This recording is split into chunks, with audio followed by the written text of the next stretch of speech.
I learned the truth in a room that smelled like disinfectant and old coffee, where answers arrived on paper instead of in voices. The counselor kept her tone neutral, as if neutrality could soften a sentence that rearranged my life. She pointed to a line, then another, and waited for my face to catch up. Not the biological mother. The phrase slid under my skin and stayed there, cold and humming outside the window. Traffic crept along, faithful to routine, while my heart stalled. I drove home with both hands tight on the wheel, practicing steadiness. At a red light, I imagined the boy's shoes by the door. Toes scuffed, laces chewed by time. He called me Mama, in a voice that assumed the world would answer back kindly. I had learned his cries before his words, his hunger before his pride. I knew the map of his freckles and the weight of his head when sleep finally won.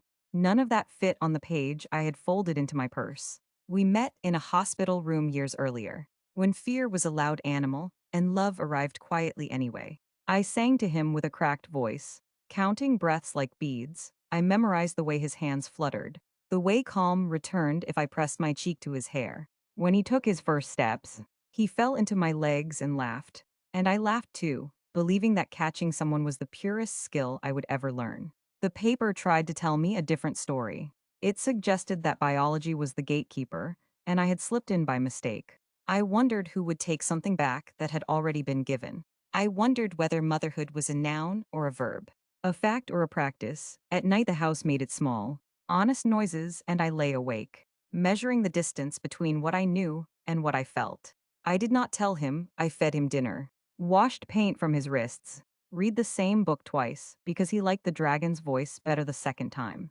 I studied his face for signs of betrayal, but there were only ordinary miracles. He trusted me with secrets about school, about fears that arrived after dark. When he slept, his mouth open in surrender, I felt chosen. Anger came and went like weather. It aimed itself at the past, at adults who spoke in half-truths, at the idea that blood could cancel years of showing up. Pride stayed. Pride remembered every appointment kept, every apology made, every morning I stood up tired and present. I had earned my place by staying. Motherhood, I learned, is not proven by tests. It is proven by time. It is the long patience of tying shoes and the bravery of staying soft. The world kept calling me his mother, and I kept answering. Each day felt like a vow renewed without witnesses, written not in ink but in acts, durable and real, promising that love would not be revised by a document, only deepened by choice. I tucked the paper deeper away, choosing tomorrow over proofs, choosing the slow courage of ordinary care. Whatever name the world preferred, I would answer when he called. I would keep learning him and myself, in the long light of shared days, trusting that love, once practiced, becomes truth enough to stand, breathe, and last. It would not be easy, but it would be honest, and honesty, I believed, could carry us forward when certainty refused to grant comfort or permission freely now. I told myself silence was mercy, that children deserved answers only when they could hold them without bleeding. Still, the truth followed me through grocery aisles and school hallways, tapping my shoulder when he squeezed my hand. At parent night, teachers praised his curiosity, his kindness, and I nodded, my smile practiced, my chest tight with a love that felt suddenly defensive, like something that might be challenged. The question of who his biological mother was hovered at the edges. I knew the name, the circumstances, the way adults sometimes make choices that echo louder later. I carried no hatred for her, only a cautious grief for what she missed and what she might one day claim.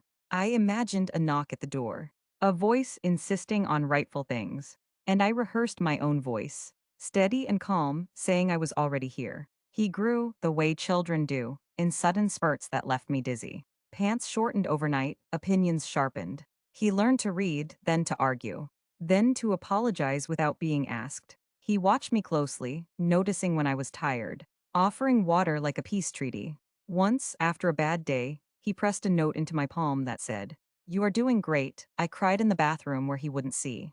I began to understand that love is not a feeling that floats. It is a structure. It is built from mornings and mistakes, from choosing repair over pride. When I failed him, I said so.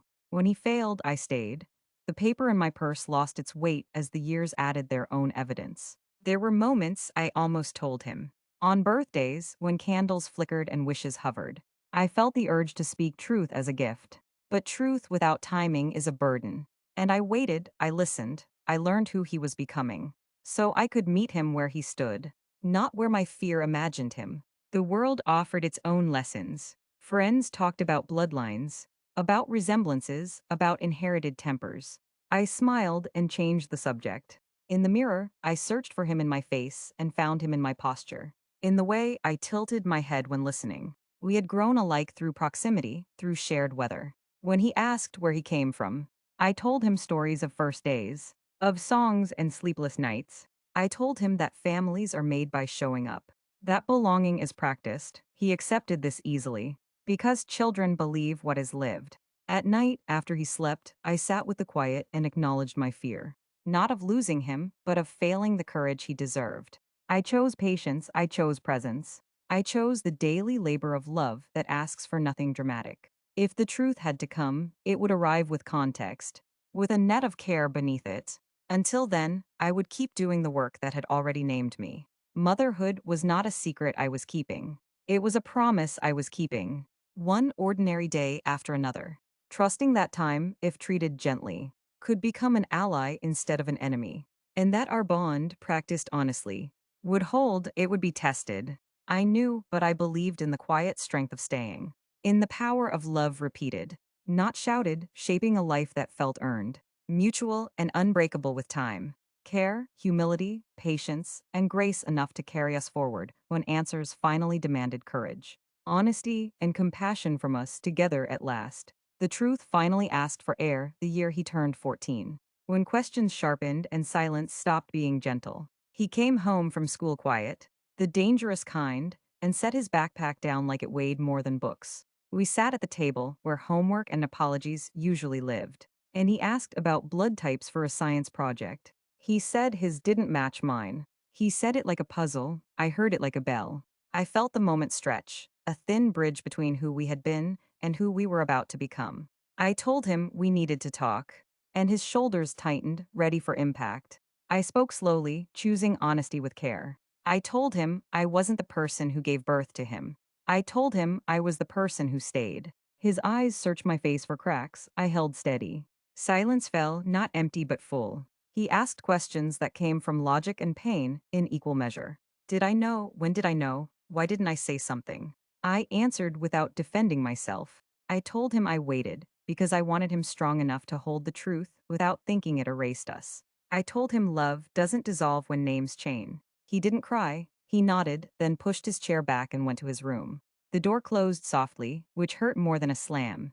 I sat alone with the echo of everything unsaid, wondering if I had finally misjudged timing, if patience had crossed into fear. That night I slept lightly, listening for footsteps. They came near dawn. He stood in the doorway. Eyes red, voice unsteady. He asked if I was still his mother.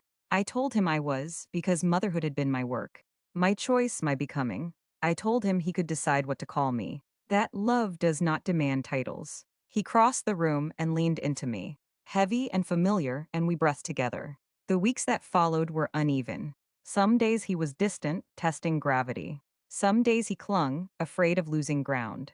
I let him lead. We talked about identity, about how truth can be wide enough to hold more than one story. I told him about the woman who gave birth to him, with respect and restraint, leaving room for curiosity without pressure. He met her later, when readiness replaced urgency. I stayed in the background, steady as furniture, available but not hovering. When he returned, he told me it was strange, that something fit and something didn't. I listened, I didn't compete.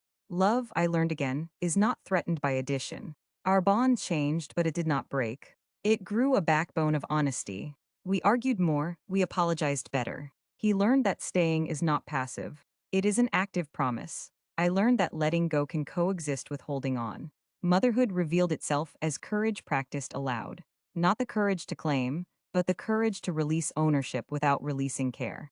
I had feared biology would disqualify me. Instead, truth authenticated what we had built. When he called me mom again, quietly, without ceremony, it sounded earned in a new way, chosen, not assumed. We moved forward with fewer illusions and more trust. The story widened, it no longer needed protection, only respect in choosing honesty.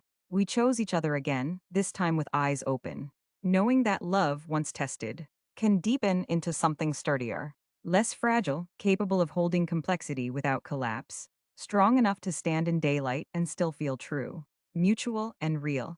Even as the world insists on simple answers, we no longer require to remain whole. Years passed not quietly but faithfully, stacking themselves into a life that felt both ordinary and rare. He left for college with a car full of mismatched boxes and a confidence he pretended not to need. I hugged him longer than necessary. He let me, distance did not thin us. It clarified us, calls came at odd hours. Questions about laundry and loneliness braided together. I listened the way I always had, without rushing to fix, trusting his ability to find his footing. When he came home, taller and steadier, we walked the old neighborhood. He talked about classes, about ideas that had found him. He asked about my life, really asked, and I felt the shift from caretaker to witness. Motherhood was changing again, loosening its grip without letting go. I was learning how to stand beside instead of in front. One evening, we sat on the porch as the light faded. He thanked me awkwardly, bravely. Not for raising him, but for telling the truth when it mattered. For staying when it was complicated. He said knowing where he came from didn't confuse him anymore. It grounded him. He said love felt bigger now. Less fragile, I let the words land.